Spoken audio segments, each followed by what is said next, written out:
For 3 long years, I was treated like property. This is not a metaphor.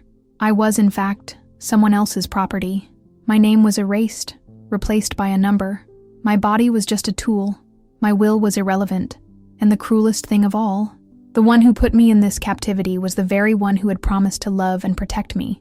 My name is Amina Minamedu, and for exactly 1,095 days, I woke up every day with the certainty that my life did not belong to me. I worked until my hands bled. I obeyed until I almost forgot who I was, and I endured humiliations that cannot be put into words. But what my tormentors never imagined is that, even there, in that place of pain and silence, I kept something precious inside me, a quiet hope, a faith that they could not reach, a light that remained lit, even when all seemed lost. My brothers and sisters, what I want to share with you goes beyond a story of pain. It is a testimony to the power of God's love, which breaks invisible chains, shackles ancient times, and reaches even the most hidden of hearts. From the dust of the villages in southern Mauritania to the walls of the cities in the north, every step of my journey has been guided by an invisible hand, the hand of God. From the day a stranger spoke to me words that would change my life, to the night the desert became my escape route, I could see clearly that the Lord was writing a story much bigger than I could have imagined. Have you ever looked in the mirror and seen only despair? I have. I have seen it for years, but I have discovered that even in the darkest prisons, the light of God penetrates, steady and silent. There, in the heart of the Sahara, where traditions outweigh human dignity, there is a country where slavery has not yet been fully buried. Mauritania abolished slavery on paper in 1981, but thousands of women like me still live chained by invisible structures and centuries of oppression. The difference is that I was able to escape, and more than that, I found strength in a place my culture said was forbidden, in the love of Jesus Christ. I want you to walk with me through this desert, not only geographical but spiritual, not only as a story of suffering, but as living proof that God still frees, still speaks, still transforms. The Lord has been preparing my heart since childhood, even when I didn't realize it. He was with me on the nights when I thought I was going to die, and He gave me courage when I had nothing left. His love broke the chains that neither culture, nor fear, nor shame could hold. This story is mine, yes, but it is also the story of so many other women who are still waiting for freedom, forgotten women, hidden behind the heavy curtains of tradition and silence. My childhood, marked by poverty and resignation, began on the dry streets of Taimedra, a small town in the Hod-Edge Char region. It was a place where girls' dreams died before they were even born. My father, Ahmedou, known as Old Muhammad, was a respected cattle trader who drove camels and goats across the borders of Mali and Burkina Faso. Despite the respect he earned, poverty was present in every cracked wall of our home. From an early age, I understood that to be accepted, I had to serve, and that to be loved, I had to obey. But God had other plans that I could not imagine, and it was in these plans that I found my liberation. My mother, Fatimatu, was the one who taught me everything a woman should know, at least within the reality we lived in. She was neither affectionate nor gentle. Her way of teaching was firm, almost severe, but there was a reason behind every harsh word. If you don't know how to serve, you will have no value in this world, she would repeat, as she taught me how to grind millet or weave mats from palm leaves. To me, these were just everyday tasks. But looking back, today I understand that she was preparing me to survive in a world where women had no choice. What I didn't understand at the time was the look in her eyes, that wistful gleam in her eyes that would appear every now and then, a kind of quiet sadness that I would only later discover was the weight of someone who already knew what awaited me. She knew my fate was already sealed, and there was nothing she could do to change it. I clearly remember the day that changed my life forever. It was a sultry April afternoon, one of those when the wind brings fine sand from the desert and the air seems heavy in your lungs. I was 15 years old and helping my mother in the kitchen, preparing couscous, when we heard men's voices in the backyard, and there he was, Mohammed Ould Abdallahi. He was 35, a salt merchant, and a frequent traveler to the Dale mines in the north of the country. His sun-beaten face was carved from stone, cold, rigid, devoid of any trace of emotion. He looked at me as if I were an object to be assessed. Not a word, just that blank stare. She is strong, she will give me good children and keep the house in order, he said to my father, as if choosing a goat at the market. The deal was made right there. 3 camels, 10 goats, and the promise that I would be raised according to his family's traditions. No one asked me what I wanted, because there, wanting was not part of the equation. Marriage was a contract between men, and the woman, just a bargaining chip. 3 months later, in mid-July, when the desert heat makes you long for the shade of a rock, the wedding took place. The women of the village prepared me with Gina on their hands and feet, singing ancient songs of fertility and duty.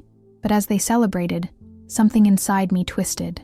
There was a voice whispering deep in my heart, softly, almost imperceptibly, that I was meant for more than this. At the time, I didn't know what it was. Now I know it was the Spirit of God, planting a seed. Muhammad's house in Tedra was bigger than ours, made of cement blocks and with a backyard where he raised goats. But I soon realized that bigger walls don't mean freedom. On the contrary, they can be even more suffocating.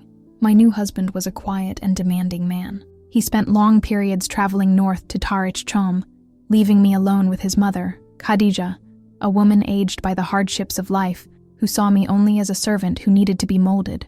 A dutiful wife is a blessing from Allah, she would tell me every morning at dawn, before listing the chores, washing clothes in the well, grinding grains, making traditional tea, 3 rounds, always just right. But it wasn't the work itself that crushed me. It was the constant monitoring. Every gesture, every word, every look. I felt watched, even in my thoughts.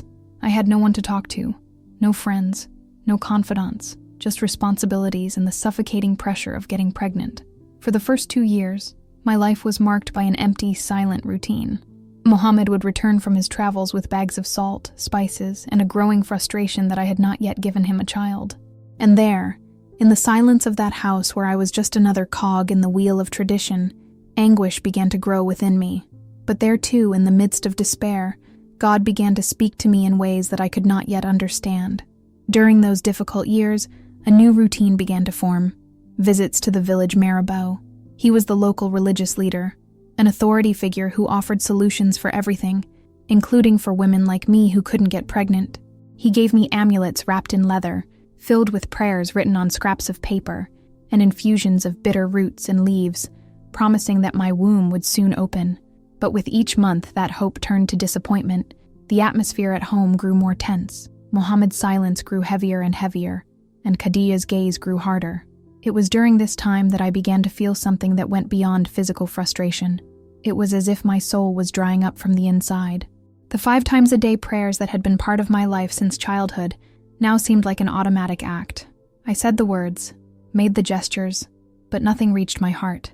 At night, lying alone in my room, with the sound of the wind blowing desert sand against the walls, I would look through the cracks in the window and stare at the sky. The stars seemed so far away, and yet so full of questions. I began to wonder if there was something beyond the life I had been taught to accept, without question. Was my suffering part of a greater plan?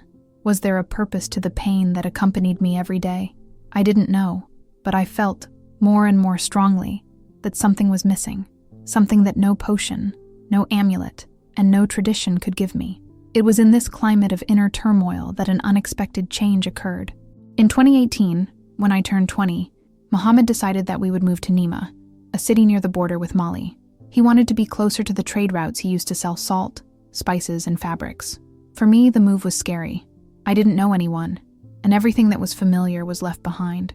But today, looking back, I see clearly it was God who opened that door, because it was in Nima that my life began to change, and in ways I could never have imagined. The Nima market was the opposite of what I had experienced at home. A noisy place, full of colors and strong smells, dried meat, incense, pepper, dried fruits, a true whirlwind of cultures and voices that intersected under the scorching heat. On Thursdays, when Muhammad was away, his mother would send me to the market to do the weekly shopping, and even under indirect surveillance, because there, everyone could see everything. That was my only moment of respite, my only contact with the outside world. It was there, among stalls of wilted vegetables and fabrics from Mali, that my eyes were drawn to a small shop, different from all the others. The stall was simple, but the fabrics hanging there swayed in the wind like flags of something new. And behind that stall was her, Aïcha Sid. Aïcha wore the traditional Mauritanian melfa, like all the women in the region.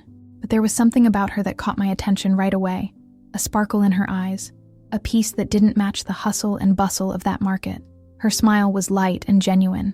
Every time she saw me, she would say softly, "Peace be with you, sister." But there was something different about that greeting. It wasn't automatic. She said it as if she truly wanted it for me. For weeks, our conversations were simple, about fabrics, prices, the weather. But with each passing week, I realized that something about her drew me in. Aicha didn't say much, but she listened in a way no one else did, as if she understood what I couldn't put into words. And then one day, without warning, she cut to the chase. It was a muggy October morning. I was holding an indigo-colored fabric between my fingers when she looked at me seriously and asked, "Are you happy in your marriage, sister?" I froze. No one had ever asked me that question. Ever. It wasn't something you asked. It was like she had opened a door inside me that I was afraid to face. In our culture, happiness within marriage is not something that is discussed, much less sought. It is as if it is implied that a woman should simply accept what is given to her, endure it with resignation, and fulfill her role without question.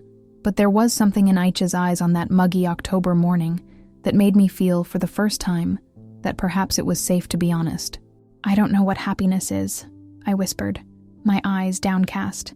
"I only know what duty is." She didn't react with shock or pity. She just nodded slightly, as if she understood that pain well. It was then that Aicha told me something that, to this day, echoes in my soul.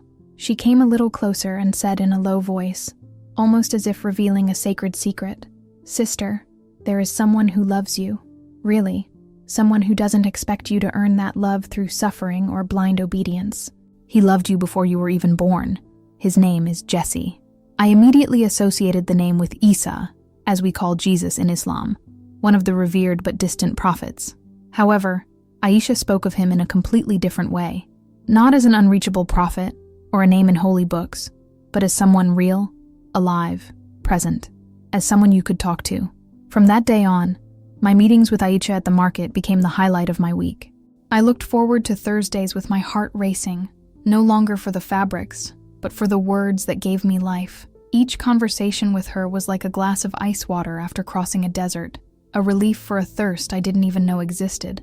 She began to tell me stories about Jesus that I had never heard in the mosques, stories of women forgotten by tradition, touched by him with respect and love, stories of healing, not just of illnesses of the body, but of deep wounds of the soul. "He came to free those who are in captivity," she told me one afternoon, as she wrapped a blue cloth in her hands. And then he looked straight into my eyes and said, "And you, my sister, you are one of those captives." The following week, Aicha took me aside and pressed something into my hands. It was a small package wrapped in dark cloth. "Read it when you're alone," she whispered. "Hold it as if your life depended on it, because it does." I arrived home with my heart pounding. I waited until night fell, until Khadija was fast asleep, and then, by the dim light of the oil lamp, I unpacked the package. There it was, the gospel in Arabic. For the first time in my life, I held a Bible in my hands. The touch of that book made me shiver, a mixture of fear and fascination. But at the same time, I felt that I was in front of something that my soul had always yearned for, even without knowing it. In the weeks that followed, those pages became my secret hiding place. I read slowly, carefully, trying to understand each word as if it were a letter written directly to me. And when I came to the Sermon on the Mount, something inside me broke, and at the same time, healed. "Blessed are the poor in spirit, for theirs is the kingdom of heaven." Those words shone through me like a light in the darkness. For the first time, I understood that my worth did not come from my ability to please, serve, or produce children. I was worth something simply because God loved me, unconditionally. But living this new faith in secret was like walking a tightrope. During the day, I followed the expected script. I said my Muslim prayers, participated in the rituals, and showed myself to be obedient. But at night, I spoke to Jesus. I spoke to him like I had never spoken to anyone before. I told him my fears, my pains, my doubts. And unlike anything I had ever experienced before, I felt that someone was truly listening to me. A transformation began to happen inside me. It wasn't immediate, but it was profound. Little by little, I began to see my reality through a new lens. What had once seemed like a prison with no way out, I now saw as a place where God could act. I began to realize that even my pain was not in vain, that perhaps the Lord was preparing me for something greater. My attitude toward Muhammad and Khadijah began to change. I no longer reacted in the same way. There was a new strength in me, a silent hope, and even without saying a word about my new faith, the seeds of the kingdom were already sprouting within me. Where before there had been only resentment and resistance within me, something unexpected began to blossom. Compassion. I still felt pain, yes, but it was no longer accompanied by hatred. I began to pray for Muhammad, for Khadijah. I prayed that they too would know this love that had reached me in the most unlikely place.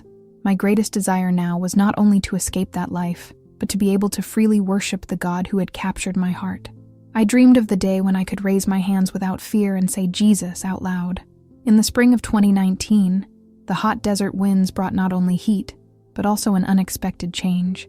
Muhammad returned from a long trip to the salt mines in Sepkat, near the Algerian border, with news that would completely change the course of my life. He told me that his brother, who lived in Nouakchott, had secured a major trade contract in the north. To coordinate this new shipping route, Muhammad would have to temporarily settle in Attar, and of course, I would have to go with him. When I heard that, my heart sank. Tying meant a new city, new controls, and worst of all, it meant leaving Nima, leaving the market, leaving Aisha, leaving the only person with whom I could be myself, the only person who spoke to me of a living Jesus. On my last trip to the market, despair was written all over my face. Aisha noticed it before I could even say anything.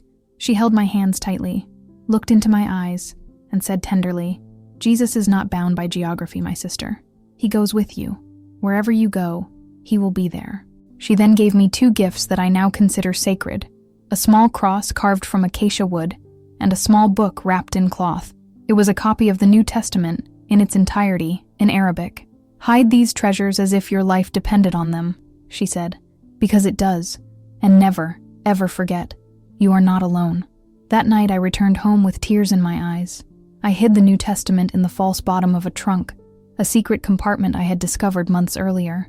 I sewed the cross discreetly into my suitcase, close to my heart. It was my constant reminder that even without a temple, even in silence, I could pray, and he would hear. The next few days were filled with the rush of moving.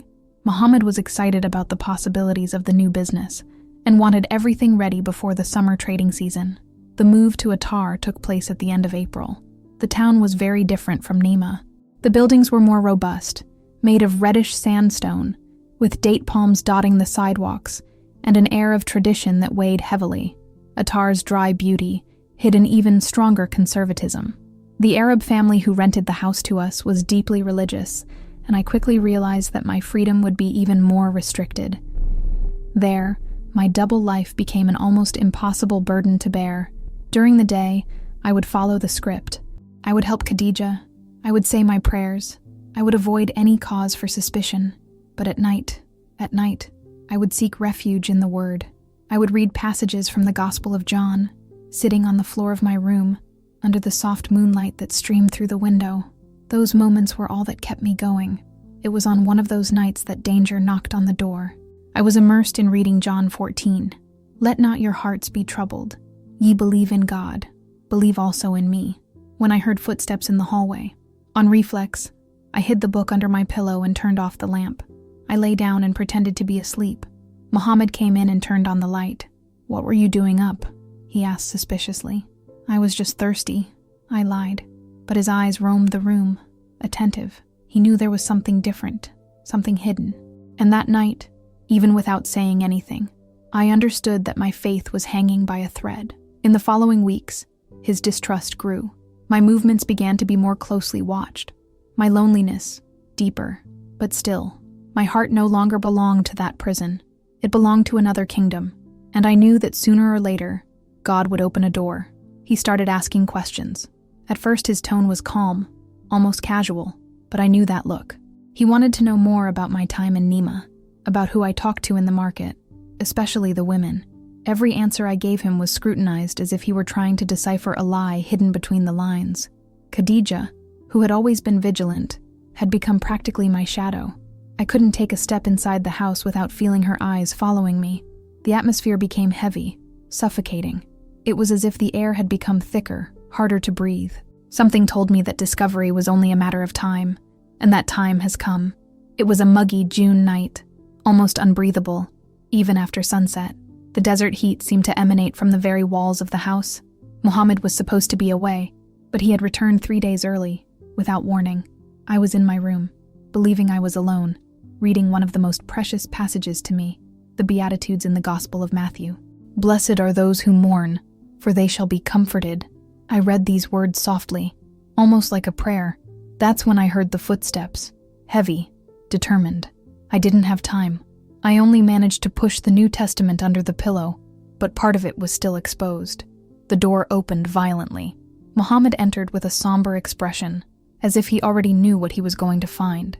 His gaze swept across the room and stopped right where I was trying to hide my nervousness. "What are you hiding?"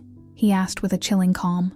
Nothing," I replied, trying to keep my voice steady, but my body betrayed me. Without saying a word, he went to the bed, lifted the pillow, and there was the book, open to the words of Jesus. The flickering light of the lamp illuminated the pages like an indictment. He picked up the book, as if it were something dirty. "Where did you get this?" he asked through gritted teeth, containing an anger that vibrated in every word. I was silent. My heart was beating so hard I thought I was going to faint. Then came the slap, quick and brutal. I fell to the ground, my face burning, but with more fear than pain. "Answer me. Who gave you that poison?" Then he began a frantic search of the room. He turned everything upside down, tearing fabrics, breaking small objects that I had kept so dearly. He found the small cross sewn into my melfa. He found the other book that Aisha had given me. With each discovery, his hatred grew. It was as if my personal faith was a direct insult to his authority, to his honor. "You have brought a curse upon this house," he cried, as if he were confronted with a living heresy. "Are you desecrating my roof with this Christian lie?" Khadija came running when she heard the screams. When she saw the books on the floor, she let out a long, high-pitched howl, that ancient wailing sound used in Mauritanian villages at funerals or tragedies. To her, it was as if I were spiritually dead. Mohammed then dragged the books and the cross into the courtyard. With hands shaking with fury, he threw them into the fire. I watched helplessly as the pages that had nourished my soul turned to ash before my eyes. It was like watching my heart burn there too. But, curiously, I didn't feel defeated, because something inside me remained intact, untouchable. He could burn the books, but he could not erase the words that were already engraved inside me. That cross could turn to ashes, but the Christ to whom it pointed already lived within me. I was his, and no one could take that away. That night was long. Mohammed interrogated me for hours, trying to extract names, details, information. He wanted to know who had told me about Christianity, where I had gotten the books, if there were others like me. He wanted to destroy not only the faith, but the seed of it. But I didn't say anything, not out of fear, but out of love. I knew that if I revealed Aisha's name, she would be lost. And most of all, I knew that Jesus was calling me to courage, even in the midst of pain. But for every question that burned inside me, a strength I could barely explain kept me going. I remembered the words of Jesus. "Blessed are those who are persecuted for righteousness' sake, for theirs is the kingdom of heaven." These words echoed like a whisper inside me, almost as if he himself was there, holding my hand. However, no heavenly promise could prepare me for what was to come at dawn. Mohammed spent the night in discreet conversations, whispering in the courtyard, pacing back and forth, speaking rapid Arabic to his business contacts. I couldn't sleep. Every footstep, every sigh that came from outside my room sounded like the harbinger of something irreversible. When the first ray of sunlight painted the sky a pale gold, he returned to the room, his eyes hard as stone, and his voice so cold, it made my skin crawl. "A woman who betrays her faith is not worthy of being a wife." He paused, looking at me as if I was no longer human. "But you can still be useful, as a servant." This hit me harder than the slap from the night before. It was as if he had stripped me of not only my title as wife, but also my dignity as a person. I later learned that he had made contact with a wealthy family in Nouadhibou, on the country's coast, the Boubacar's, influential merchants known for their strict religious orthodoxy and for keeping large numbers of domestic servants on their various estates. Spiritual correction would be my new mission. I would serve in that household as a form of penance for my apostasy. Everything was arranged by a network of intermediaries who operated in the complicit silence of the desert as if we were dealing with the sale of an object, and not with the life of a woman. The journey was brutal. 3 days of crossing the arid heart of Mauritania. I was transported in the back of a Toyota Land Cruiser pickup truck, squeezed between bags of salt, crates of tea, and drums of water. For the first day, Muhammad came along, not out of caution, just to make sure I was delivered properly. His last words before he left pierced me like a blade. When you learn to respect your true faith, perhaps you will be worthy of returning. And then he turned his back, without looking back. I was welcomed into Nouadhibou not as a person, but as a function. The Boubacar family lived in a fortified village where the desert met the ocean. From a distance, everything looked grand. High walls, lush gardens watered by underground hoses, several houses on the property. But none of it was mine. To me, it was a prison. I entered through the back door. There I was greeted by Fatima, the woman who supervised the employees. She looked me up and down, as if she were evaluating a new item in the warehouse. Her face bore the traces of a life shaped by obedience and cruelty. "Your husband explained your situation," she said, without emotion. "You have come to learn humility. Comfort is not our duty. Your behavior is." The rules were stated as military orders. Wake up before sunrise. No conversation between employees. Never ever address the master of the house without being invited. Meals were leftovers. Breaks were timed. And faith? No way. Any sign of inappropriate behavior would be punished. Fatima led me to the servants' quarters, a small windowless room with a thin mattress on the cement floor. "You will sleep here, work all day, and learn to fear God, but not the God I knew, not the God who held me silently on the nights I cried as I looked up at the stars. This was another God, the God of fear, of punishment, of harshness. From that day on, I stopped being Amina, at least in their eyes. But deep inside, where no one could enter, I was still a daughter, a beloved daughter. I knew, even without having a Bible in my hands, that the words of Jesus were alive within me, and that, even in captivity, my spirit was free. They took everything from me, except my faith. Working from dawn until late at night, with an exhausted body and a torn soul, was the cruel routine that awaited me. No contact with the outside world, no word that was not ordered or approved, absolute obedience to every member of the Boubacar family, and any sign, however small, of religious contamination, as they called my love for Jesus, was severely punished.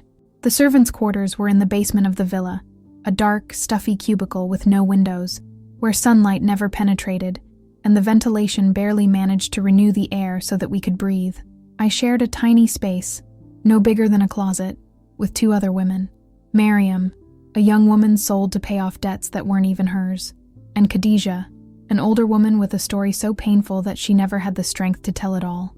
That first night, lying on that thin mattress on the cold concrete floor, staring at a ceiling I couldn't see in the darkness, I understood that my previous life, however limited it had been, was truly over. My new routine was a machine designed to break the spirit. At 4 a.m., I was up and about, making coffee for a family of 12, including 3 generations living on the property. Every detail had to be impeccable. The tea at just the right temperature, the fresh bread baked at just the right time, the dishes served without a single stain. Any mistake, no matter how small, was punished with cold cruelty. Punishments ranged from deprivation of food to beatings with the wicker rod that Fatima always kept close by, her instrument of power. But the work went far beyond the kitchen. We scrubbed marble floors imported from Italy, hand-washed silk bed linens, watered gardens under the scorching coastal desert sun, and cared for the youngest children in the house, all while maintaining the requisite appearance of gratitude. The Boubacars called us beneficiaries of their generosity, as if keeping us alive was an act of charity rather than a human obligation. They constantly reminded us that we should be eternally grateful. The worst part, however, was not the physical exhaustion, but the daily humiliation. Fatima was a master at the art of silent humiliation. During family meals, we were forced to stand in the corners of the room, watching the family enjoy the delicacies we had prepared but would never taste. "Look at these women," she would say to the children of the house. "This is the difference between those who obey Allah and those who rebel against His will. You eat, they eat the scraps from the ground." During those 3 endless years, my faith was all I had left. No more Bible, no more cross, no more external symbols. I had to keep Christ alive only in the memory and silent prayer of my heart. The verses I had memorized in the dark nights became my sustenance. Come to me, all you who are weary and burdened, and I will give you rest. I repeated this promise like a mantra, especially on mornings when my feet barely touched the ground, when despair threatened to overwhelm me. As the wind howled like a wild animal and sand got into my mouth, nose, and eyes, a sudden tiredness took over my body. My hands shook, and my vision blurred. Everything revolved around that tarp I was trying to hold on to, but suddenly I felt lost, as if the desert itself was swallowing me. Aicha ran to me, steadfast despite the storm. She grabbed my arm and said firmly, "Hold on tight, sister. You are not alone." In that instant, I felt a presence beyond the sand and wind, as if Jesus himself were holding my hand, lifting me from the abyss. The storm was not just a force of nature. It was a symbol of the storm I had faced within myself, and also the open door to my deliverance. When the storm finally passed, the village was covered in a thick layer of sand, and the streets of Nouadhibou seemed deserted, as if the world had stopped to breathe. But something had changed inside me forever.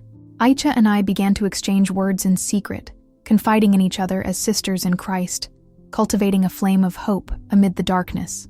And it was then that plans began to form, plans to escape this invisible prison and seek the freedom God had promised.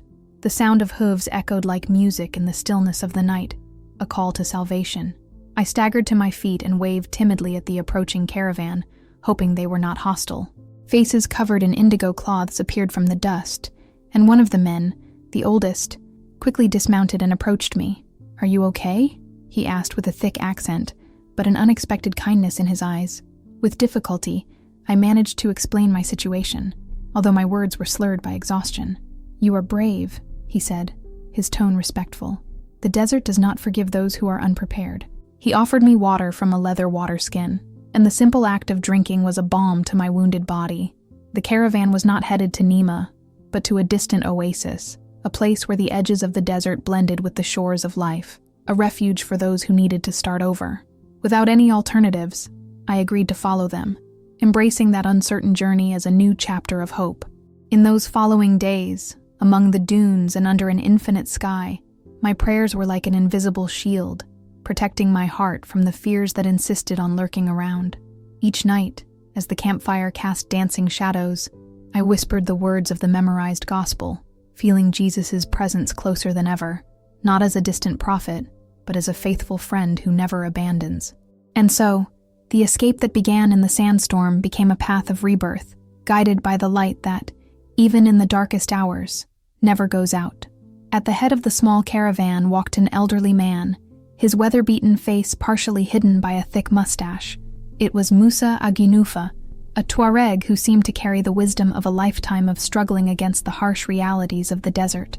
When he found me lying exhausted on the side of the road, he did not hesitate to stop the caravan. With a curious look, he asked in Arabic, with the distinctive accent of his tribe, "What is a woman doing alone in the desert at night?" I answered briefly, omitting delicate details about my faith, because I knew that there, in that closed world, my conversion would be met with rejection. Musa, like many Tuaregs, was well aware of the harsh reality of modern slavery in Mauritania, a subject that many prefer to ignore.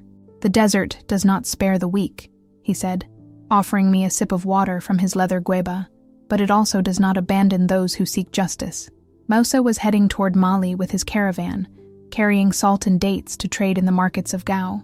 His offer was clear, if risky. He could take me to the border, but the journey would be difficult, and I would have to help with the caravan's tasks. "When you cross into Mali," he warned me, "you will be alone again, but at least you will be on land where no old Boubacar can find you." The journey through the desert with the caravan was a life-changing experience for me. During the day, we walked under a relentless sun that seemed to want to melt everything around us. But at night, sitting around the campfire, the Tuaregs' stories of freedom created a sharp contrast with my own story of captivity. The Tuaregs carry in their blood resistance against empires and colonizers, preserving their independence for centuries. For them, individual freedom is a sacred value. One such night, near a temporary oasis, Musa surprised me with a simple but profound question. Where did the strength to flee come from? He asked respectfully, recognizing in me a true faith. For the first time in years, I spoke openly about Jesus, my source of hope and courage. Musa listened intently, without judgment. When I finished, he simply nodded, saying, "The desert teaches us that all sincere paths deserve respect. Your Jesus has guided you to freedom. That's what matters." The border crossing into Mali was unofficial. No checkpoints, just old stone markers indicating the change of country. Stepping onto Malian soil, I felt I was crossing not just a geographic line, but a spiritual boundary. "You are free now," Musa said as he said goodbye. He gave me a small Tuareg talisman, not as a religious symbol, but as a protective amulet for my new beginning. Gao, a former imperial city on the banks of the Niger River, became my first real home in years. There, at the confluence of African and Arab cultures, I could start over, anonymous and without a past, seeking a future where no one would question me and where my faith could finally flourish in freedom. With the support of organizations that help refugees and victims of human trafficking, I was able to obtain my first temporary documents and a small job at a local health clinic. But it was when I discovered a small Christian community, hidden in the suburbs of Gao, that my transformation really began. The church was simple, a converted room in a mud house, but when I heard those songs of praise in Arabic and French for the first time in years, I felt like I was finally home. The community leader, Ibrahim, a man who had also left Islam to follow Jesus, welcomed me with a deep understanding that only someone who has walked a similar path can have. "Sister," he said to me after hearing my story, "God not only brought you here to save you, but also to use what you have experienced to help other women." These words struck a chord in my heart. In the dark years of my captivity, I had dreamed of the day when I could help other women trapped in similar situations. Now that dream had become a clear calling, a divine purpose. I began working with international organizations that combat human trafficking in West Africa. My story gave me a unique voice in identifying victims and understanding the cycle of abuse. I could recognize the hidden signs, understand the forms of psychological manipulation, and most importantly, offer real hope based on my own liberation. Each woman I managed to help escape was living proof that my suffering had not been in vain. It had a greater meaning. But this work has never been easy. The trafficking networks in the Sahel region are complex and cruel, often protected by the silent complicity of corrupt authorities and deep-rooted traditions. I received threats, attempts at intimidation, even offers to give up my fight. But whenever fear threatened me, I remembered that dark basement in the Boubacar's house and the strength Jesus gave me to survive. If I could get through that, nothing else could stop me. During this time, I also began writing my testimony, not just my personal story, but an account of the structures of oppression that keep thousands of women trapped in North and West Africa. Each word I wrote was a form of resistance, a cry against the silence that protects the oppressors. My testimony has been included in international human rights reports, helping to expose a reality that many prefer to deny. But perhaps the most defining moment of my new life was receiving a letter from a young woman in Mauritania who had heard my story through a clandestine radio broadcast. "Sister Amina, I am writing to tell you that your testimony has brought me a light of hope. It makes me believe that my situation can change too. I pray to the Jesus you speak of, asking him to show me the way to freedom." As I read these words, I clearly understood why God allowed me to face so much suffering. It was not just for my own personal transformation, but so that I could be a beacon of hope for so many other women who still live in darkness. Dear brother, it has been years since the day I left that village in Nouadhibou. Every moment of freedom is a blessing that I never take for granted. My story is not unique. As you hear these words, thousands of women in Mauritania, Mali, Niger, and many other places in the region are living in situations as terrible, or even worse, than mine. Their voices are silenced, their dreams are cut short, their lives are reduced to what their oppressors want them to be. But my testimony exists to remind everyone that there is no situation so desperate that God's love cannot transform. The same faith that sustained me through the dark nights in that windowless basement is the faith that can sustain anyone. The hope that gave me the courage to walk through that crack during the sandstorm is available to every woman who will call out to Jesus from the bottom of her heart. To the authorities who hear this story, I want to say, modern slavery is not a shadow of the past. It still exists, and it shames our nations. Every woman imprisoned is a cry against our shared humanity. To the international organizations fighting against this reality, I assure you, your work is vital. Every life saved, every family reunited, every story told is a firm step against systems that seem invincible, but are fragile in the face of the truth. And to you, the woman who may be trapped in a cycle of abuse, fear, or despair, I want you to know something very important. Your life has immeasurable value, beyond what any oppressor has ever made you believe. The God who delivered me from the desert, who used a sandstorm to clear my path, who turned years of pain into a mission to help others, this same God knows your name, sees your struggle, and has a plan for your freedom. My name is Amina Amadou, and I have shared the most painful and yet beautiful story of my life. It was painful because it included betrayal, abuse, and suffering that no one should ever have to face. But it is beautiful because it reveals that God's love is stronger than any chain, more enduring than any oppressive tradition, more powerful than any system of control. May my story be an incentive for you to never give up, to always believe in freedom, and to remember that each dawn is a new chance for God to work miracles in your life. In the name of Jesus, who breaks chains and sets captives free. Amen.